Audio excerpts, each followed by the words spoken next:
Next మనకు కావాల్సినవి శనగపప్పు. సో 4 కప్స్ ఆఫ్ ఇవన్నీ క్వాంటిటీ మనం తీసుకున్నాం కదా, దానికి 1 కప్ కావాలండి. ఏ కప్తో తీసుకుంటారో అదే కప్తో తీసుకోండి.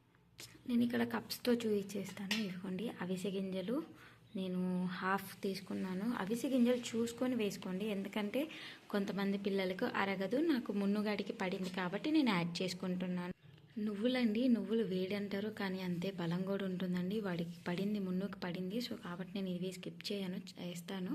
చాలా బలంగా ఉంటుందండి. పిల్లలకి పడితే మాత్రం ఖచ్చితంగా వేసుకోండి. నెక్స్ట్ వచ్చేసి మన కామన్ వాల్నట్స్, పిస్తా అండ్ బాదం. 4 కప్స్కి వచ్చేసి నేను ఇవన్నీ 1/2 కప్స్ వేసానండి. పిస్తా 1/2 కప్, వాల్నట్స్ 1/2 కప్, క్యాష్యూ కూడా ఉంది. క్యాష్యూ కూడా ఇది క్వాంటిటీతో 1/2 కప్ వేసుకోండి. సో ఇవన్నమాట ఇంగ్రీడియంట్స్. నెక్స్ట్ మనం వచ్చేసి వీటన్నిటిని డీప్ ఫ్రై చేసుకోకండి. షాలో కొంచెం డ్రై రోస్ట్ చేసుకోండి. డ్రై రోస్ట్ చేసేసి ఫైన్గా పౌడర్ వేసేసుకోండి. ఇది మీ ఇష్టం, లైక్ ఫైన్గా అయినా వేసుకోవచ్చు, కొంచెం బరగ్గా అయినా వేసుకోవచ్చు. దీన్ని ఇన్స్టాంట్ సెర్లాక్ అని కూడా అంటారండి. మనం బయట ట్రావెల్ చేసేటప్పుడు మనం అక్కడ ఉగ్గు వండుకోలేము కదా, మనకు ఉగ్గు స్టవ్ అంతా కావాలి కదా.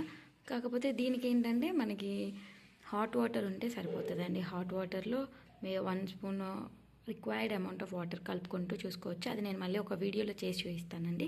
సో ఇవి అయితే మల్టీగ్రెయిన్ పౌడర్కి పిల్లలకి ఎముకల స్ట్రెంగ్త్ కోసం, చిన్న పిల్లలకి మనం ఇవ్వగలిగేది బోన్ స్ట్రెంగ్త్, ఒకసి హెల్దీ లైఫ్ స్టైల్. మనం ఇవన్నీ విడిగా వీళ్ళకి ఒక్కొక్కటి ఫీడ్ చేయలేము కాబట్టి అన్నిటినీ కలిపేసి ఇలా ఒక పౌడర్లో వేసేసి పెట్టేసామంటే సరిపోతుంది. ఇదైతే నేను డిన్నర్కి 8 o'clock టైంలో ఇస్తాను ముందుగాడికి. అది కూడా ఒక వీడియో చేస్తాను, అందులో చెప్తానండి.